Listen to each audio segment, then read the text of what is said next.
একটি বরফের পাহাড় যা আজ পর্যন্ত আহত হয়ে পড়ে রয়েছে এবং রক্ত প্রবাহের সৃষ্টি করছে। বিজ্ঞানীদের সামান্য একটি ভুলের কারণে এর এই অবস্থা হয়েছে।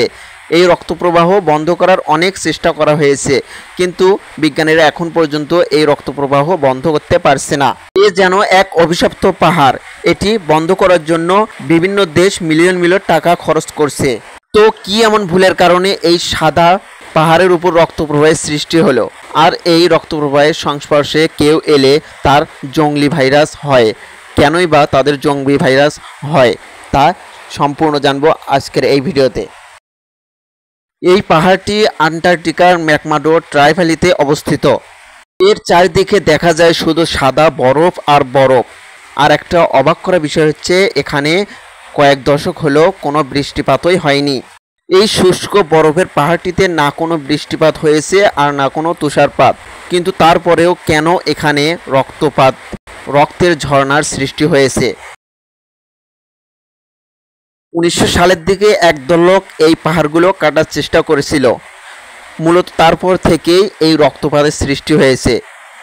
দেখা যাচ্ছে তারপর থেকেই এই লাল রঙের রক্তের সৃষ্টি হয়েছে, যা জম্বি ভাইরাস তৈরি করতে সক্ষম। আপনি হয়তো বিশ্বের উন্নত সব ফ্যাক্টরির পানির বোতল দেখে থাকবেন। এগুলোর 1 লিটার পানির দাম 1000 টাকা থেকে শুরু করে 20,000 টাকা পর্যন্ত হয়ে থাকে। কখনো কি ভেবে দেখেছেন এই বোতলের পানিতে কি মেশানো থাকে যার ফলে এর দাম এত বেশি? মূলত এগুলো এই বরফ দিয়েই বানানো হতো। এই ব্যবসা অনেক আগে থেকেই চলে আসছে। প্রতি বছর কয়েক মিলিয়ন টন বরফ এখান থেকে চোরাচালান করা হয়।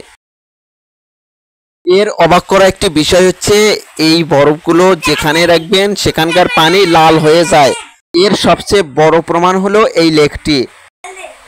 এর ভেতর থাকা সকল পানি লাল রঙের। ওই বরফের দ্বীপ থেকে কিছু বরফ কেটে এনে এই লেকে ফেলা হয়েছিল, যার ফলে এই লেক লাল রঙে পরিণত হয়েছে। এই লেকের পানি গাঢ় টকটকে লাল, যেটি দেখে মনে হয় বিশাল এক রক্ত প্রবাহের নদী।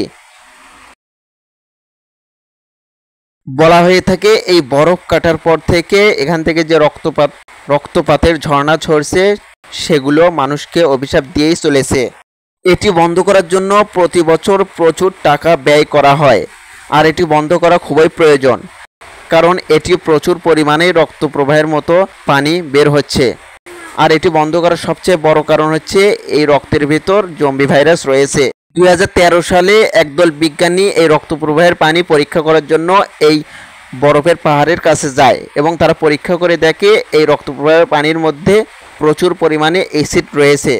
তবে একটা আশ্চর্যজনক বিষয় হচ্ছে, এই পানিগুলো আমাদের এই গ্রহের পানি নয়, এগুলো মঙ্গল গ্রহ কিংবা অন্যান্য গ্রহে পাওয়া গিয়েছে। বিজ্ঞানীদের মতে এই পানিগুলো অনেকটা ক্ষতিকারক এবং এগুলো মাটির 400 মিটার নিচ থেকে উপরে উঠে আসছে। এই পানি এতটাই লবণাক্ত যে -10 ডিগ্রি সেলসিয়াস তাপমাত্রাতেও এই পানি জমা হয় না।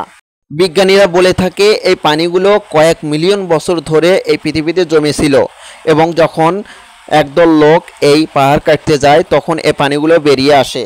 বিজ্ঞানীরা আরও একটু গবেষণা করে জানিয়েছে যে এই পানি এতটাই ক্ষতিকর যে এর ভেতর জম্বি ভাইরাস লুকিয়ে রয়েছে, অর্থাৎ জম্বি ভাইরাস এর ভেতরেই ছড়িয়ে রয়েছে, যা মানুষের জন্য অনেকটা ক্ষতিকারক।